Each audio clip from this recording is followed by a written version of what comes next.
The dark blue power is not something that Vegeta should be able to attain. It is a statement that they have provided to you, the Dragon Ball fan, to understand the real reason behind the Tournament of Power. Suddenly, a rush of danger sped through Goku's veins. A darker, more powerful aura surrounded his rival. This time, Vegeta was the one to achieve what nobody else could. This was not the power of someone with the title of the second strongest. What you had seen the moment Vegeta did damage to Jiren in a way that Goku couldn't was a sign of something the Dragon Ball franchise has never attempted before. This explains why they changed the style of the martial arts tournament from a one-on-one contest to a battle royale. This unique, out-of-placement power answers the question, why exactly is Vegeta surpassing Goku? In that moment, Vegeta let his assumptions get to his head, placing a responsibility on Goku that he's held his entire lifetime, and by doing so, redefining what it is to be a hero.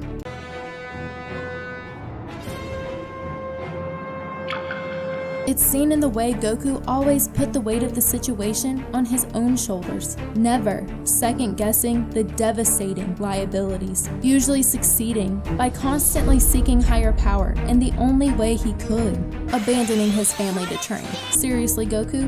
And even in the battles that showcased Vegeta instead, like with Jiren or Frost, we still saw the same desire to be the strongest. Through this, one of the most exciting, competitive rivalries continues on. And while competition is both a good and a bad thing, depending on how it's used, this antagonism mostly gave praise to those who handled things alone. These fights usually end with a legendary Kamehameha wave from Goku.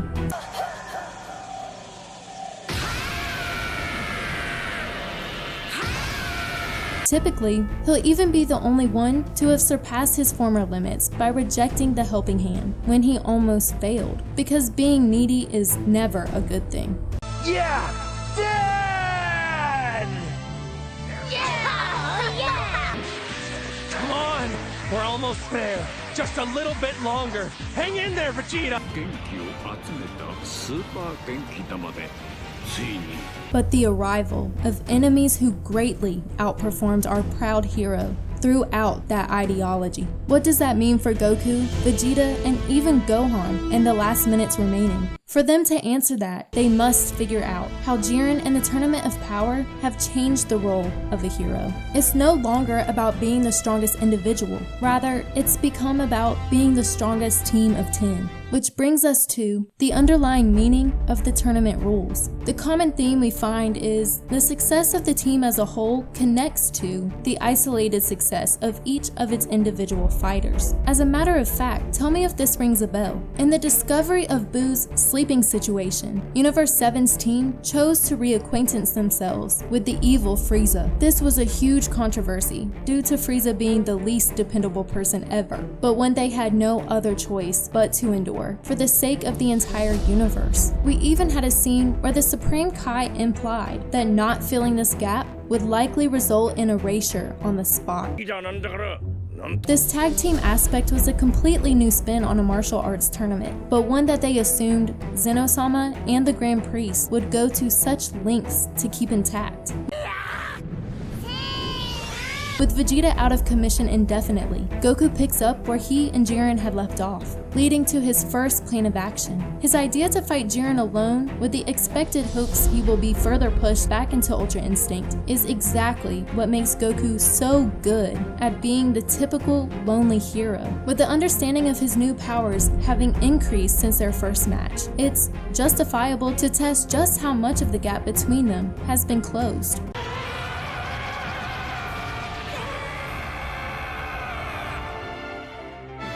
But it's also a flawed plan that will carelessly put his team even further into harm's way and angering Vegeta to the point that his body prepares for the unimaginable. By eliminating his overconfidence, Goku will save his universe from destruction. So you'll see Goku use instant transmission to attack Jiren in all different directions, attempting to catch him off guard. But Jiren's counter to this will ultimately force Goku to face his weakness.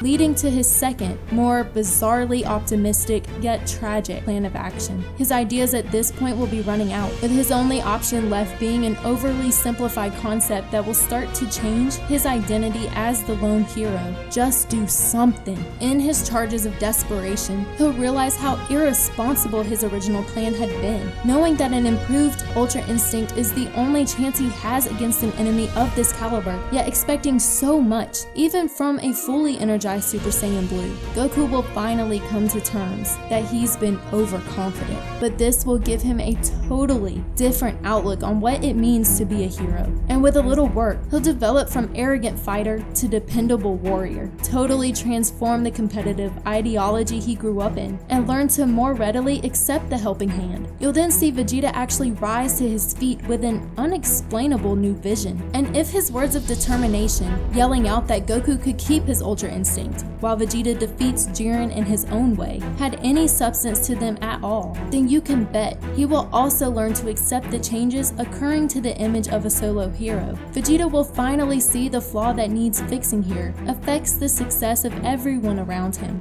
not just himself. Whether it's being too embarrassed to perform a dance, Flood into each other and become one. You're insane! I'm not posing like that! Why not? This is how it's done. There's no other way to fuse. Come on! not giving away his energy for the greater good, or not jumping in to be that helping hand.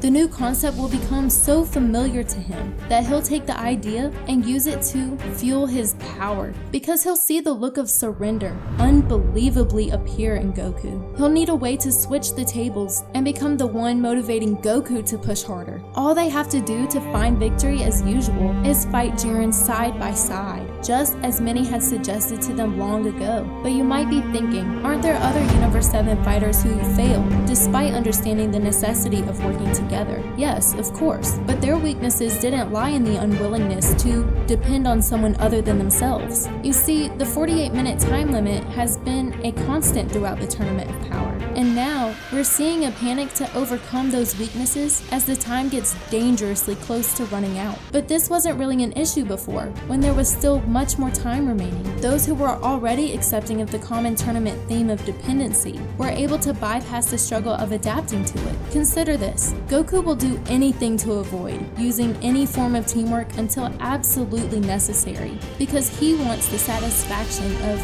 being the strongest. He usually does end up being the leader of the Saiyans through mostly his own efforts, but that's also the cause of his seemingly lost hope now that Jiren has overcome every single thing thrown at him. Compare him to Gohan, who isn't a battle-hungry Saiyan and is having a very easy time digesting the need to work alongside his teammates, so much so that he even becomes somewhat of a spokesperson of this concept. Or even better, take a look at Vegeta. He was always grasping at any chance to finally surpass Goku and take his rightful place as the Prince of Saiyans. But he has already made it clear that he is no longer chasing after Goku.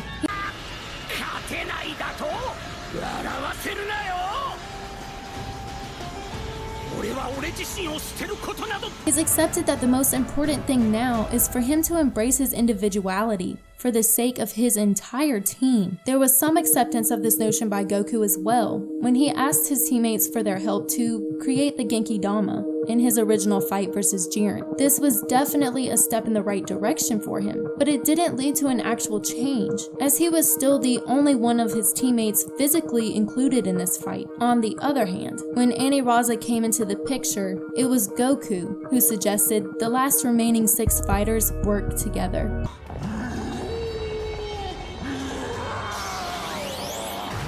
And by winning that battle, the idea that teamwork could actually be the key needed to win is already sitting in the back of their subconscious. You see, the few that are still left actually have no other choice at this point but to fight in groups, due to the 5-on-3 situation at hand. The importance of this concept is being forced on them. The more important team members to change their fighting styles just for this one occasion. They were reminding us constantly that even a god considered sticking together the best plan to follow. In comparison, consider the first time Beerus appeared in Dragon Ball Super. He was searching for a fighter who could actually fulfill the job of challenging him in a one-on-one duel. Never would you have heard him ask for some assistance, because there would never be a way for him to break his limits in the case he met someone strong enough to challenge him in this way. If you spend a couple minutes looking at this way of thinking, it can easily be read as a disgrace to depend on another in battle. Oftentimes, you'll even see penalties added to working together, such as the time limit placed on the Vegito fusion versus Zamasu. And Goku, the hero,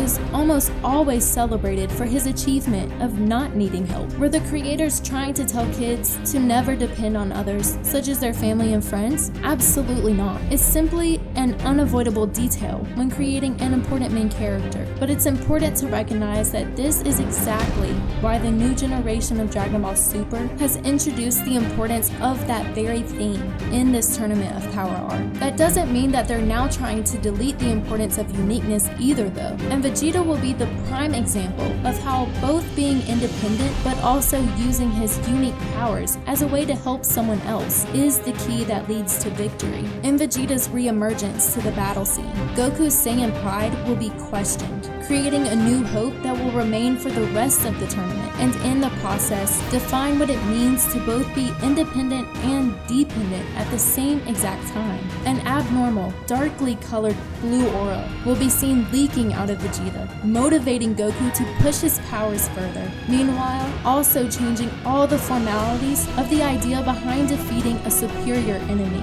The burst of Vegeta's new form and the awakening of Goku's Kaioken will be the first time in history that Vegeta and Goku will willingly stand side by side in battle. It's no coincidence that all three of the Saiyans are dealing with the common theme of needing each other, while at the same time bringing something exclusive to the table. In the same manner, it's no coincidence that the creators of Dragon Ball Super have been showing you for a long time that Vegeta was